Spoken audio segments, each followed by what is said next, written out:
giving back seems to be quite an important thing to you, and the whole education slant. Is that a direct influence of your mum bringing you up and her bearing on you? Yeah, I mean, I can say that really, because I'm from the humble beginning. You know, I lost my father when I was young, and how old? I was 5 years old. Do you know how old? No. And that my mom was the pillar in the family. How many of you grew up together? I'm actually the youngest in the family of 7. Boys or? Got 3 brothers, 2 sisters. Wow, and you're the youngest. I'm the youngest. The lucky child, yeah, huh? Yeah, okay. yeah. Okay. Yeah, and I'm the youngest. So for me, actually, my mom, she's so humble, you know, and that's always what she always said to me. Don't forget where you come from, you know. And I'm trying to do that, and not that I'm trying though. It's something that is in me, you know.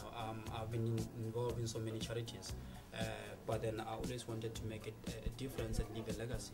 So I thought Aaron Mokoena's Foundation is the way to go.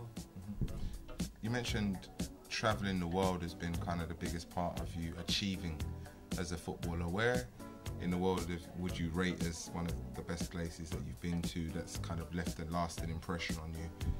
And what cultures would you say you've been kind of distinctly influenced by other than your own? I think, you know, spending my 4.5 years in Holland, that's been really a beginning, really, and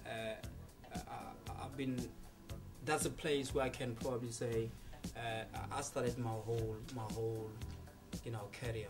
I played for the youth of Ajax Amsterdam. That must have been an experience. It's one of the best educations you can get as a footballer. Absolutely. And I went to school in Amsterdam as well. So that really I felt Holland or Amsterdam was my second home. Right. And obviously, I mean, moving from Holland to Belgium, this side, obviously via Germany as well.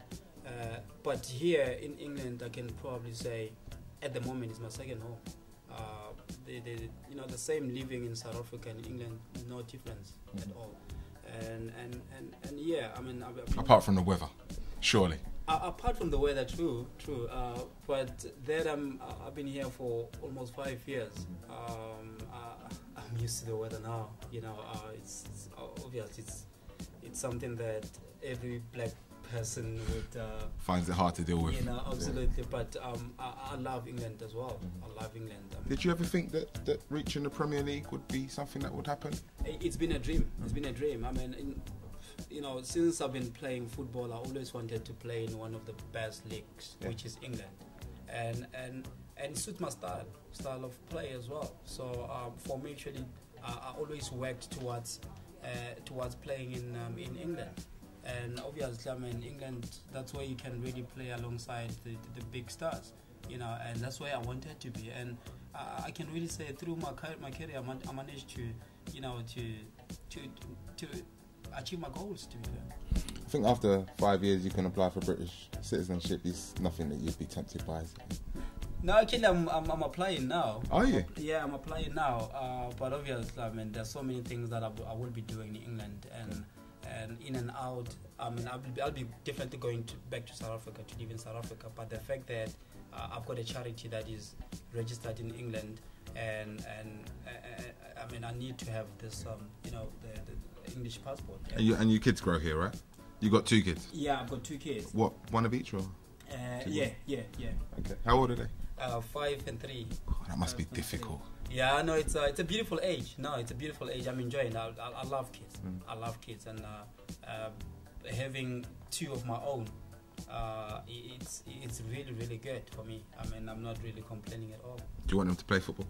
No, they're 2 girls, baby girls. Do you want them to play football? No, I wouldn't love my 2 girls to play football. Definitely. I mean, it's education for them, and we'll see. I mean, obviously, you wouldn't know what the kid can end up being at. Back to the World Cup. South Africa, can they climb out of the group? Can you earn your 100th cap out there? I mean, what are the prospects, and how are the team approaching it? And obviously, it's going to be a spectacular occasion, but there's a serious business of football matches to be played, and obviously, there's a serious target lifting the trophy. Can it happen? I think it can. The fact that we have, an advantage that we had home, and we have a target. Our target is to make sure that we get to the quarterfinals. And once we're there, sky's the limit. It's there to be for everyone, to be fair. And I think with the hungry players that we have, it is possible. Yes, I mean we'll be playing difficult games, but I always said once we prepare right, mentally and physically, it's there for us, and it's possible. And with the South African fans bringing the vuvuzelas by the dozen, do you think that'd be a big advantage for you guys and create the kind of atmosphere that's quintessentially South African? Absolutely. I mean, this World Cup actually has to be an African World Cup. It has to resemble Africanism. And the vuvuzela is part of supporting football in Africa. A bit like the English trumpet players that come along to their matches and play the trombones and stuff. It's the same thing. Yeah? It is the same. I mean, every country, every continent got their different ways of supporting football. But in Africa, really, I mean, it's all about singing drums and vuvuzelas. So that's African way of supporting football. And for some people, I can understand the vuvuzelas will be disturbing, the drums will be disturbing, but it's all about showing that World Cup, it has to be unique.